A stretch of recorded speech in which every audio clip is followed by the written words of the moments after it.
तू इहवा मिलना और वो भी ई हालत में। ई हाल में मतलब? हाँ, अपना माथा के छू के देखा। का फिर हमरा माथा में?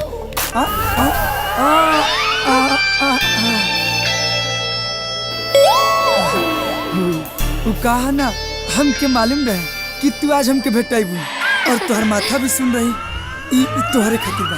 हमरा खातिर? हाँ कितना सुंदर लागत है। और ये लिपस्टिक? लिपस्टिक?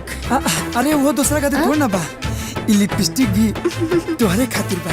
हमरा खातिर? हाँ। तलावा लगा ली।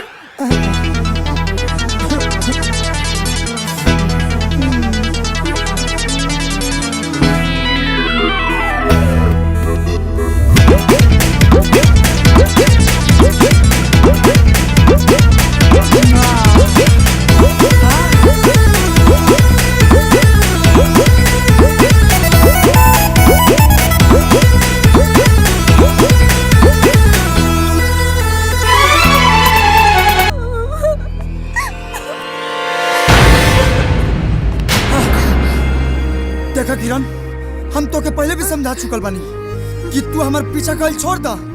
अरे तू जो ना चीज के प्यार समझता रू वो सिर्फ दोस्ती है और जरूरी नहीं है कि हर दोस्ती आस्की में बदले। ये तू का कहत बड़ा? उहे जौन तू सुना तारू। और हाँ, एक बात कान खोल के सुन ला कि तू हमार पीछा कल बंद करा। तू हमार सिर्फ दोस्त हो, सिर्फ दोस्त। सरजू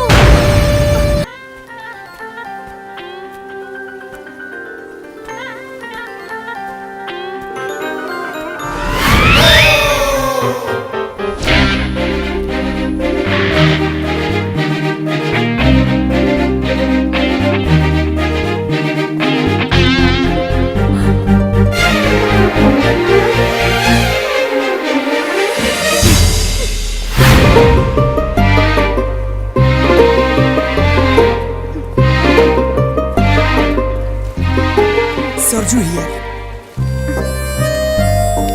हाय। मधुबाला राइट? तोहरा के हमार नाम कैसे पता?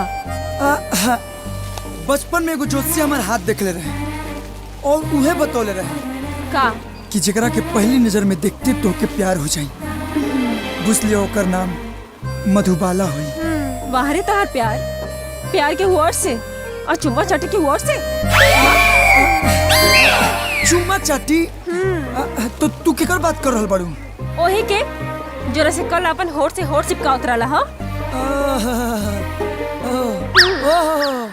शायद तू पगली के बारे में बात कर रहल बाड़ू। पगली? कौन पगली?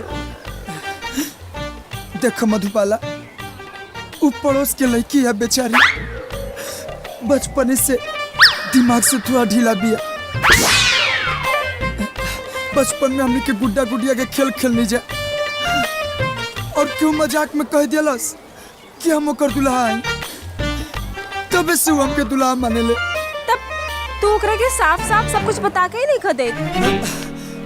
कैसे मना करी मधुबाला? काहे?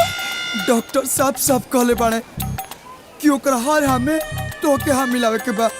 अच्छा, अगर ओकर बात कटबा तो सुसाइड करी। अगर तू चाहता रू कि वो सुसाइड कर ले तो हम काले मना कर देता नहीं। अरे ना ना ना, हम काहे मना करी जाई? हम ओकरा हत्या के दोषी अपने काहे बनी? जैसन चलता वैसे चलेगा। एकर मतलब तू हमके माफ कर देलू? अब करे के पड़ी ना माफ। अब जौन भी कुछ भइल बा और मैं तोहर कोनो दोस्त नहीं के। तही बात पे एगो दाना का दी?